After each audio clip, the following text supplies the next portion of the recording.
so many extra videos these days. Oh well, so let's start. Part 1. Turning pretty. There's a quote. Is it not good to make society full of beautiful people? Said by Yang Yuan, quoted in the New York Times. So, New Pretty Town. The early summer sky was the color of cat vomit. Of course, Tally thought, you'd have to feed your cat only salmon-flavored cat food for a while to get the pinks right. The scudding clouds did look a bit fishy, rippled into scales by a high altitude wind.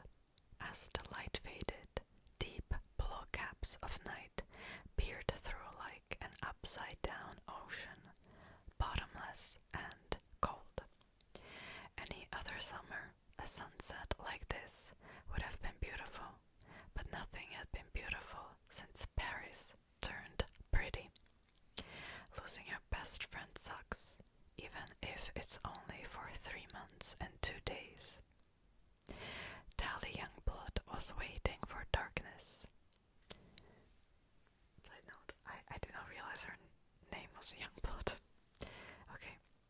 She could see New Pretty Town through her open window. The party towers were already lit up, and snakes of burning torches marked flickering pathways through the pleasure gardens. A few hot air balloons pulled at their tethers against the darkening pink sky, their passengers shooting safety fireworks at other balloons and passing parasailers.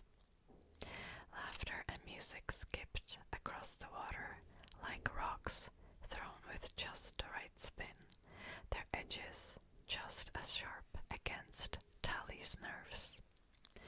Around the outskirts of the city, cut off from town by the black oval of the river, everything was in darkness. Everyone ugly was in bed by now. Tally took off her interface ring and said, "Good night." "Sweet dreams, Tally," said Jerome. She chewed up a toothbrush pill, punched her pillows, and shoved an old portable heater, one that produced about as much warmth as a sleeping, Tally-size human being, under the covers. Then she crawled out of the window. Outside, with the night finally turning coal black above her head, Tally instantly felt better. Maybe this was a stupid plan, but anything was better than another night awake in bed, feeling sorry for herself. On the familiar leafy path down to the water's edge, it was easy to imagine Paris stealing silently behind her, stifling laughter, ready for a night of spying on the new pretties. Together, she and Paris had figured out how to trick the houseminder back when they were 12, when the 3-month difference in their ages seemed like it would never matter.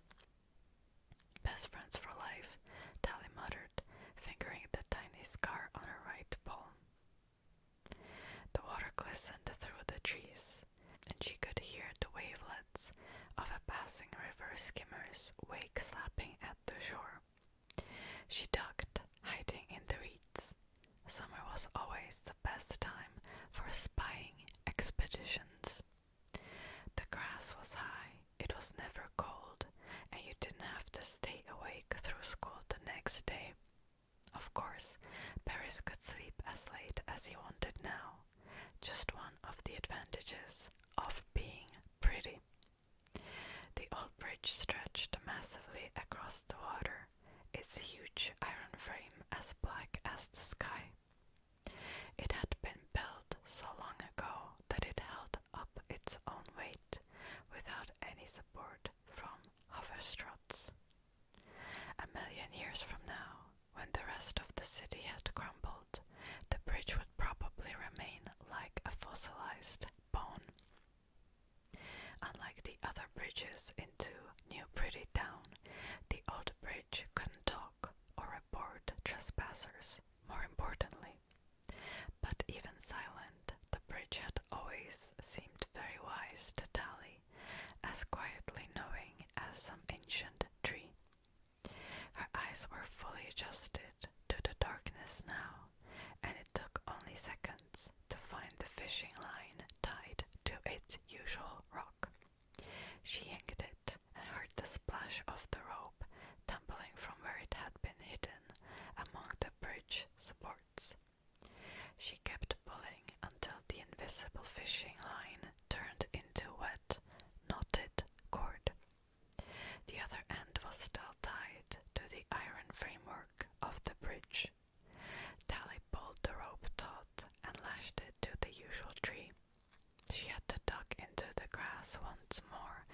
as another river skimmer passed. The people dancing on its deck didn't spot the rope stretched from bridge to shore. They never did. You pretties were always having too much fun to notice little things out of place. When the skimmer's light had faded, Tally tested the rope with her whole weight. One time it had pulled loose from the tree, and both she and Paris had swung downward, then up and out, over the middle of the river, before falling off, tumbling into the cold water. She smiled at the memory, realizing she would rather be on that expedition, soaking wet in the cold with Paris, than dry and warm tonight, but alone. Hanging upside down, hands and knees clutching the knots along the rope, Tally pulled herself up into the dark framework of the bridge, then stole through its iron skeleton and across to New Pretty Town. She knew where Paris lived from the one message he had bothered to send since turning pretty. Paris hadn't given an address, but Tally knew the trick for decoding the random-looking numbers at the bottom of a ping. They led to some place called Carpo Mansion in the hilly party of town. Getting there was going to be tricky. In their expeditions, Tally and Paris had always stuck to the waterfront, where vegetation and the dark backdrop of Uglieville made it easy to hide. Side note, can you imagine living in a place called Uglieville? I once saw a town called the Valley of Empty Heads, literally. But now, Tally was headed into the center of the island, where floats and revelers populated the bright streets all night. Brand new pretties like Paris always lived where the fun was most frantic. Tally had memorized the map, but if she made one wrong turn, she was toast. Without her interface ring, she was invisible to vehicles. They just run her down like she was nothing. Of course, Tally was nothing here. Worse, she was ugly. But she hoped Paris wouldn't see it that way, wouldn't see her that way. Tally had no idea what would happen if she got caught. This wasn't like being busted for forgetting her ring, skipping classes, or tricking the house into playing her music louder than allowed. Everyone did that kind of stuff, and everyone got busted for it. But she and Paris had always been very careful about not getting caught on these expeditions. Crossing the river was serious business. It was too late to worry now, though. What could they do to her anyway? In 3 months, she'd be a pretty herself. Tally crept along the river until she reached a pleasure garden and slipped into the darkness beneath a row of weeping willows. Under their cover, she made her way alongside a path lit by little, guttering flames. A pretty couple wandered down the path. Tally froze, but they were clueless, too busy staring into each other's eyes to see her crouching in the darkness. Tally silently watched them pass, getting that warm feeling she always got from looking at a pretty face. Even when she and Paris used to spy on them from the shadows, giggling at all the stupid things the pretties said and did, they couldn't resist staring. There was something magic in their large and perfect eyes, something that made you want to pay attention to whatever they said, to protect them from any danger, to make them happy. Hold that thought. They were so pretty. The two disappeared around the next bend, and Tally shook her head to clear the mushy thoughts away. She wasn't here to gawk. She was an infiltrator, a sneak, and ugly, and she had a mission. The garden stretched up into the town, winding like a black river through the bright party towers and houses. After a few more minutes of creeping, she startled a couple hiding among the trees.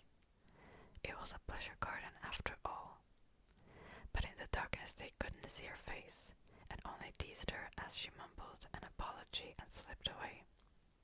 She hadn't seen too much of them either, just a tangle of perfect legs and arms. This was YA in like 2005. Interesting.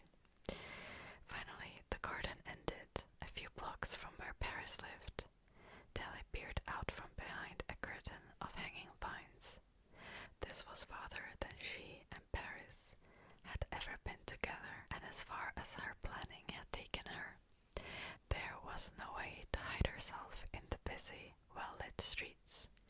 She put her fingers up to her face, felt the wide nose and thin lips, the too high forehead and tangled mess of frizzy hair. One step out of the underbrush and she'd be spotted. Her face seemed to burn as the light touched it. What was she doing here? She should be back in the darkness of Uglieville, awaiting her turn. But she had to see Paris, had to talk to him. She wasn't quite sure why exactly, except that she was sick of imagining 1,000 conversations with him every night before she fell asleep. They'd spent every day together since they were Uglies, and now nothing. Maybe if they could just talk for a few minutes, her brain would stop talking to imaginary Paris. 3 minutes might be enough to hold her for 3 months. Tally looked up and down the street, checking the side yards to slink through, dark doorways to hide in. She felt like a rock climber facing a sheer cliff, searching for cracks and handholds. The traffic began to clear a little, and she waited, rubbing the scar on her right palm. Finally, Tally sighed and whispered, "Best friends forever," and took a step forward into the light. An explosion of sound came from her right, and she leaped back into the darkness, stumbling among the vines, coming down hard on her knees in the soft earth, certain for a few seconds that she'd been caught. But the cacophony organized itself into a throbbing rhythm. It was a drum machine making its lumbering way down the street.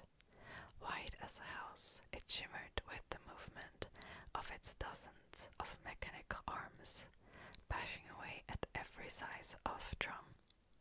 Behind it trailed a growing bunch of revelers, dancing along with the beat, drinking and throwing their empty bottles to shatter against the huge, impervious machine. Tally smiled. The revelers were wearing masks.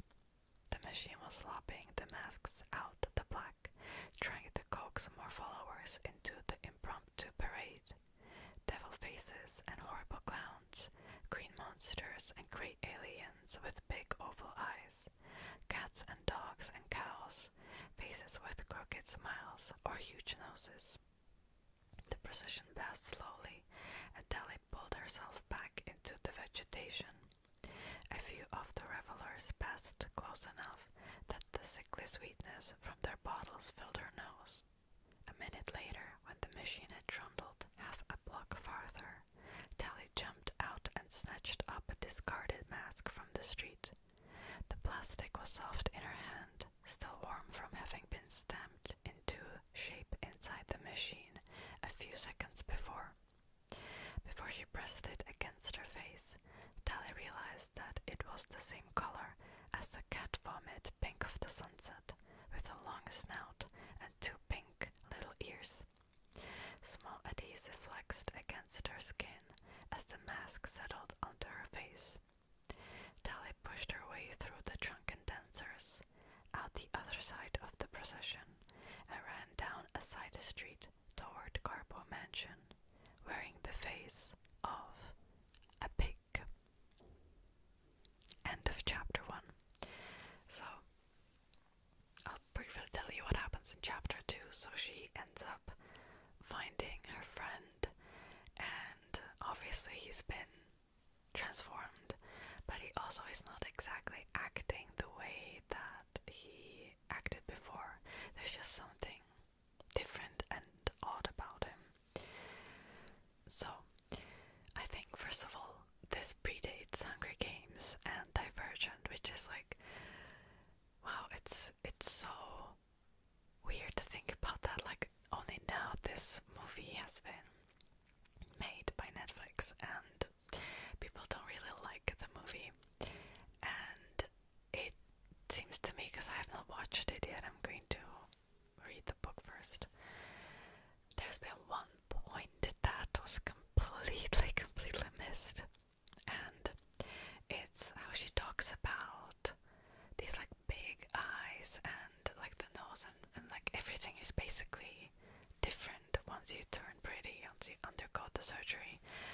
your skin also gets changed, your hair gets changed, your hair color if you want, eye color, everything basically.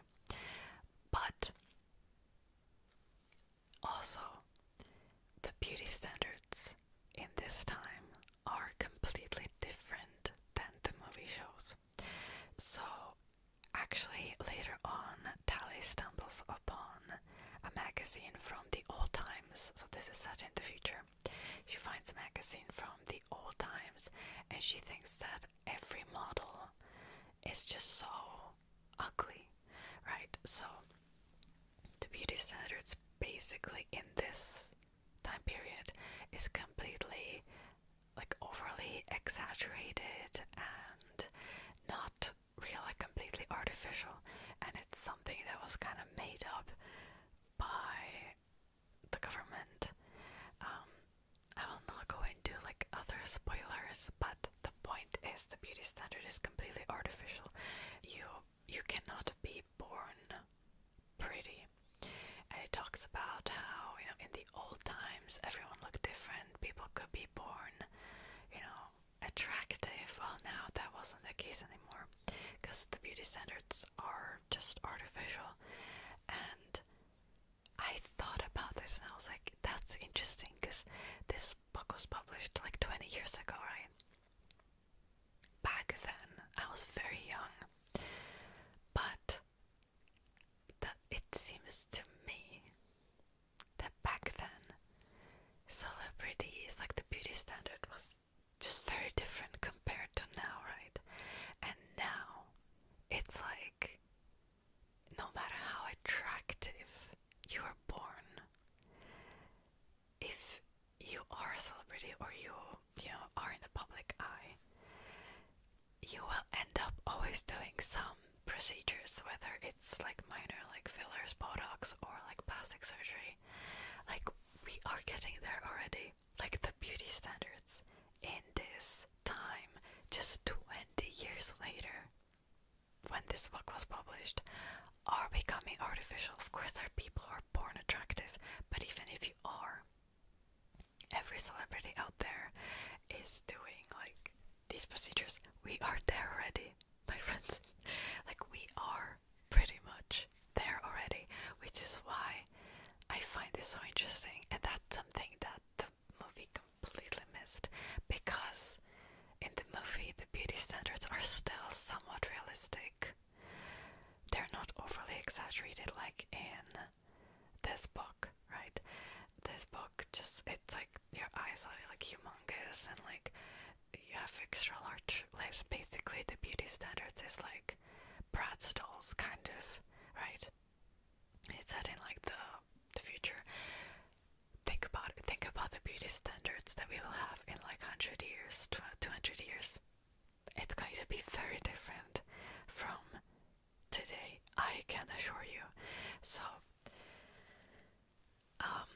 also I've heard, apparently, this is like one of the YA dystopians that you kind of agree with the government a little bit. You can kind of like see where they're coming from, which is so interesting because I'm not there yet. I'm only like 12% of the book, so I'm not there yet. But I need to make a full discussion on my other channel. And this series, I cannot believe I have not picked it up.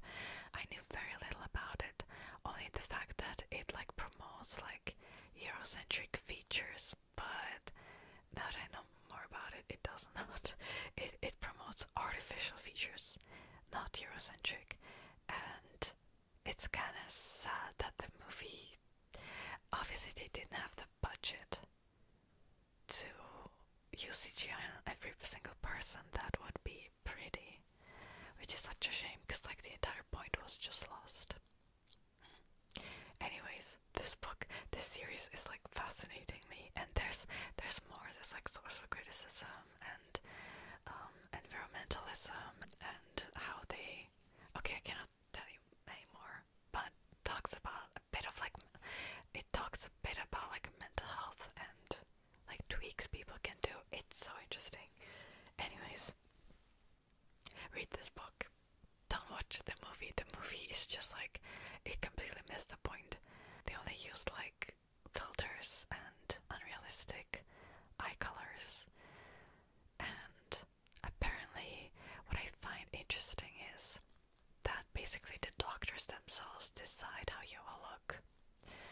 cannot, well, you can tell them what you want, but apparently they end up doing what they want anyway to make you like the most beautiful you can be.